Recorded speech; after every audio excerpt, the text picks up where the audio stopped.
प्यारे बच्चों, आज हम आपसे सल्तनत काल में गुलाम वंश के रजिया सुल्तान की कहानी को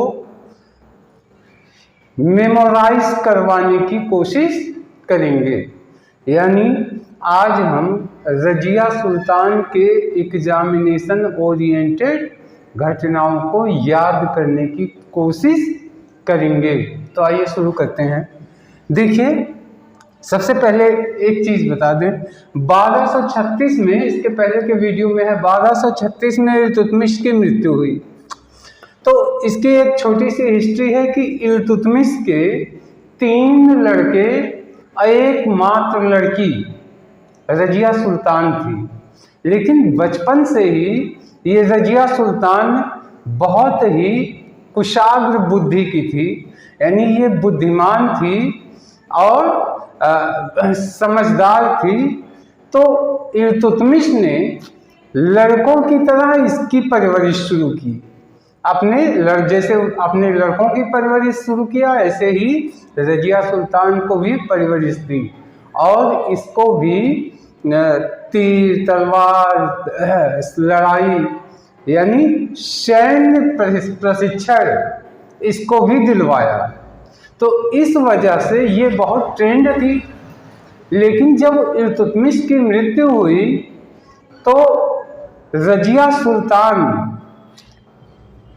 तीनों भाइयों में सबसे ज्यादा बुद्धिमान थी और संजोग से और भाई इसके मंद बुद्धि के थे।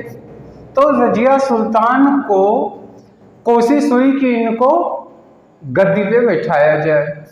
लेकिन रूढ़िवादी मुस्लिम समाज की रूढ़िवादी विचारधारा, जिसमें किसी महिला को शासक के रूप में देखना नहीं चाहते थे, इस वजह से रजिया सुल्तान गद्दी पे बैठ नहीं पाई। लेकिन क्या हुआ कि उसके जो बड़ा पुत्र था, एक पुत्र को अपना उत्तराधिकारी घोषित किया, लेकिन उसकी मृत्यु हो गई थी।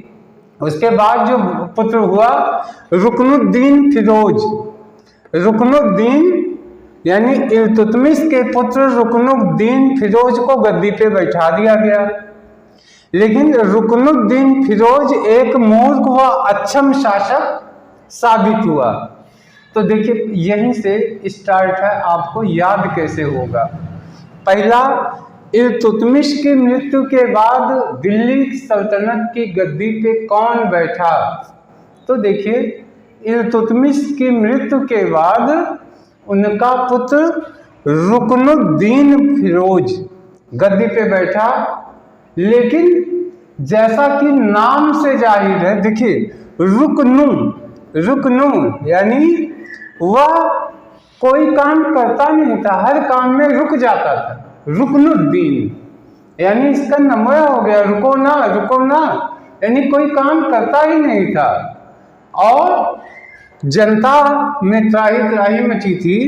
तो रुकनुद्दीन फिरोज बहुत मूर्ख इंसान था, आलसी और काम नहीं करना चाहता था। नंबर है रुकनुद्दीन, रुको ना, कोई काम करे रुको ना, आराम करो। तो लेकिन ये है, इसकी माँ जो थी यानी इल्तुतमिश की एक पत्नी थी शाह तुर्कान, सारे फैसले वो लेती थी, नाम इसका होता था। और अजीबोगरीब फैसलों की वजह से सब जनता इससे नाराज हो गई। वहीं दूसरी तरफ रजिया सुल्तान रजिया बेगम के साथ आम जनता थी, क्योंकि वो जनता के हितों का ध्यान रखती थी। तो रुकनुद्दीन फिरोज को गद्दी से हटा दिया गया, क्योंकि यह हर समय रुका रहता था। ठीक, फिर जनमानस ने यानी तुर्की के अमीरों ने कोई विकल्प नहीं मिला तो रजिया सुल्तान को गद्दी पे बैठा दिया। अब रजिया सुल्तान जो है एक कुशल प्रशासिका भी साबित हुई। आम जनता के हितों के लिए वह न्याय, प्रशासनिक व्यवस्था, जनता के लिए पानी पीने की व्यवस्था, जनता के लिए कानून बनाना जो उनके लाभ के, ये कहने का मतलब रजिया बेगम एक अच्छी कुशल प्रशासिका साबित हुई। लेकिन उसके साथ क्या हुआ, वह जो है भारत की प्रथम मुस्लिम महिला शासिका भी हुई। तो ये इंपॉर्टेंट टॉपिक है। प्रथम मुस्लिम महिला शासिका रजिया बेगम। ठीक है। यह पर्दा प्रथा को त्याग कर ये राज दरबार में पर्दा प्रथा यानी महिलाओं की तरह जो है कपड़े ना पहनकर पुरुषों की तरह ये क्या पहनती थी, चोगा व कुलाह। चोगा कहा जाता है एक काबा, यानी कि मुस्लिमों का एक परिधान होता है काबा, चोगा जिसको कहते हैं, और दूसरा जो पूरे कपड़ा होता है मुस्लिमों का, और कुलाह मतलब टोपी। ये पहन के वो दरबार में जानी शुरू कर दी। ठीक हो। इसके बाद क्या हुआ, इसका एक रजिया बेगम का एक सलाहकार था, जो उनका नाम था जमालुद्दीन याकूत। जमालुद्दीन याकूत ये सलाहकार तो था, लेकिन इतिहास में ये लिखा जाता है कि इस सलाहकार से रजिया बेगम का प्रेम संबंध हो गया, यानी उससे इसका प्यार हुआ। तो इनको जमालुद्दीन याकूत को उसने अमीर ए अखूर घोड़ों का सरदार। तो देखिए अमीर कहते हैं सरदार को, जो मुख्य व्यक्ति हो। ए अखूर, तो देखिए यहाँ खुर लिखा है, खुर से किसका खुर होता है, घोड़े का। तो घोड़े का खुर यानी घोड़ों का सरदार बना दिया। ये एक बहुत बड़ा पद था, लेकिन जब ये बना दिया तो जो तुर्क वाले अमीर थे, यानी कि उस समय जो प्रभावशाली व्यक्ति के लोग थे, वो बर्दाश्त नहीं कर पाए, सब गुस्साए हुए थे, और इन्होंने कोशिश किया कि इनको हटा दिया जाए। तो क्या हुआ कि रजिया बेगम को गद्दी से हटाया गया। इसी बीच में भटिंडा के एक शासक थे, भटिंडा के शासक, उनका नाम था अल्तूनिया। भटिंडा के शासक उनका नाम था अल्तूनिया। ये जो है बहुत दिन से रजिया बेगम को हासिल करना चाहता था, रजिया बेगम को हासिल करना चाहता था, और इसके लिए वो दिल्ली की गद्दी भी हासिल करना चाहता था। तो दिल्ली की गद्दी और रजिया बेगम से शादी करने की लालसा में ये भटिंडा के शासक अल्तूनिया, अब अल में आर जुड़ा है, अल्तूनिया, ये बार बार हमला कर रहा था। तो एक बार हमला किया, हमला करके राज्य को जीत लिया और रजिया बेगम को पकड़ लिया, उनसे बाद में शादी कर लिया।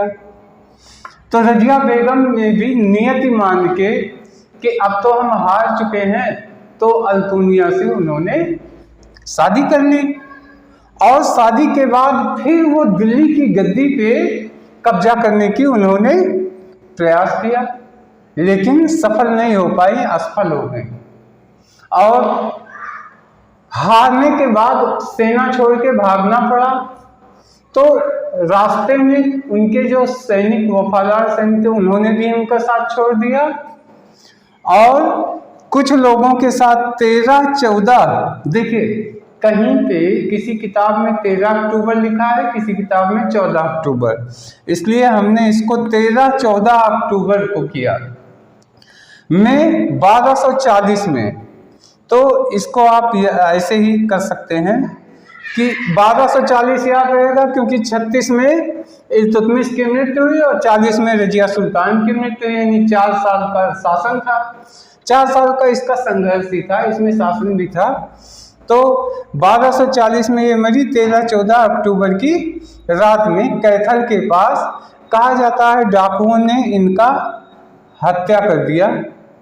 तो देखिए ये कैसे आपको याद रहेगा कि किस जगह पे इनकी हत्या हुई। तो इनकी हत्या हुई कैथल पे, कैथल, इसको अगर था की जगह ता लगा दे तो कतल, तो कैथल, कतल, कत्ल हुआ, रजिया का कत्ल कहाँ हुआ? कैथल के पास। यानी कत्ल कत्ल, कत्ल से कत्ल और कैथल दोनों आते हैं। इस तरीके से रजिया बेगम की कहानी हुई। तो ये आशा है दिमाग में तो जरूर बैठ गई होगी। सबसे पहले क्या हुआ? इल्तुतमिश की मृत्यु हुई। बाद में कौन सा गद्दी पे बैठा? रुकनुद्दीन फिरोज। रुकनुद्दीन फिरोज यानी ये हर समय रुको ना कहता था, काम कुछ नहीं करता था। तो इसको लोगों ने क्या किया? हटा दिया और बाद में रजिया बेगम को बनाया। रजिया बेगम एक योग्य शासिका साबित हुई। लेकिन रजिया बेगम के साथ दुखद ये हुआ, उसने जमालुद्दीन याकूत सलाहकार थे, उनसे प्यार किया। उनको अमीर अखूल यानी घोड़ों का सरदार बना दिया। जब घोड़ों का सरदार बनाया, उससे लोग जो है नाराज हो गए और जब नाराज हुए तो इनको गद्दी से हटाए। इसी बीच में भटिंडा का शासक अल्तुनिया जो है हमला कर दिया और दिल्ली पे हमला करके, और दिल्ली की कुर्सी प्लस रजिया बेगम से शादी इसका टारगेट था। तो इसने जो है जीत लिया रजिया बेगम को। रजिया बेगम ने नियति मान के इससे शादी कर ली। शादी के बाद फिर वह दिल्ली की गद्दी पे हमला करके दिल्ली की गद्दी को हासिल करने की कोशिश की, लेकिन असफल रह गई। इसके सैनिक हारने लगे और ये भागी कैथल की तरफ, जहाँ पे कुछ सैनिक ने इनका साथ बीच में छोड़ दिया और कैथल के पास ही इसकी हत्या हो गई। कैथल कत्ल, ठीक, क्योंकि इनके जो मकबरा है जहाँ इनकी मृत्यु हुई, इसके बारे में थोड़ा विवाद है इतिहासकारों में, लेकिन अभी भी ये माना जाता है कि कैथल के पास ही इनका कत्ल हुआ है। तो प्यारे बच्चों, आशा है रजिया बेगम की कहानी आपके दिमाग में बैठ गई होगी। और इस वीडियो में इतना ही, फिर नेक्स्ट वीडियो में हम और कुछ लेके आएंगे। तब तक के लिए धन्यवाद, नमस्कार।